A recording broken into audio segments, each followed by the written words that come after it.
Depends what I do. I'm freaking out, Anne. If I go outside, it's really hard. Like, I'm freaking out. Like I went It's there. like half excitement, half nervousness, half fear, and half today. turbo. I take the t-shirt off and put another one. ASAP official Atlanta Street and Wall Post DC on our ASAP Chill Out Weekend Post now.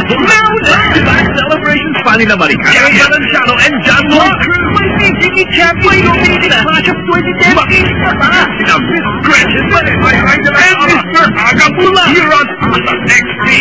Walang sigaw kung hindi nabubuyan. Sa lahat na nangyari sa atin, isa na yung pinag-isip ko. Nakilala kita. And the plot thickens. Mabubuyan na ang hindi na Franco at Jessie. Sabihin mo totoo. Anong totoo? Correct sila. Look at this line. Man at Franco magkaharap na.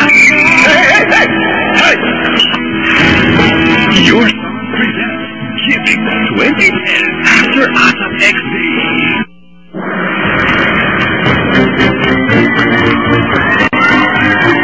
Nagbabalik po ang 8 eviction night ng Pinoy Big Brother Teen Class of 2010. Itong mga nakaraang linggo, isang matinding pagsubok po ang pinagdaanan ng ating mga teen housemates na humantong naman sa pagpataw ng forced eviction kay Jenny.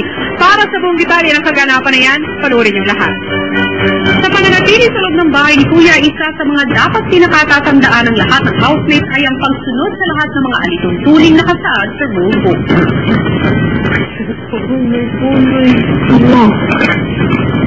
Hello? Ang pagsagot sa cellphone nilabag ng housemates ang isa sa mga mahalagang alituntunin sa rule book, ang pagkausap sa uninvited guests.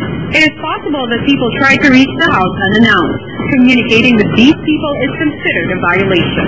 Sa hangaring matubo sa mga kasama, isa na namang violation ang nagawa ng teen housemate. Furniture and self-furnishings within the confines of the Big Brother house should not be moved at any time, including sofas.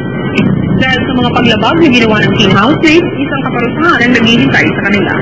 Tumbak na parusa sa inyong matinding paglabag ay forced eviction.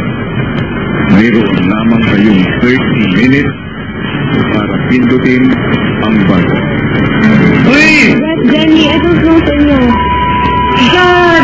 Oh my God! Dahil dinilinan si Jenny na huwag sabihin sa mga kasama ang mga nagaganap sa confession room, puno ng pagtataka ang teen housemate. I really hope Jenny gets to stay here. Because she won't answer me about, like, whenever I ask her. She won't answer me about it. About if she's staying or not. We should make sure if, like, even if she's staying or not, we should really entertain her a lot. Kinabukasan ay isang special na almusal ang inihanda ni Brett kay Jenny. How did you make this?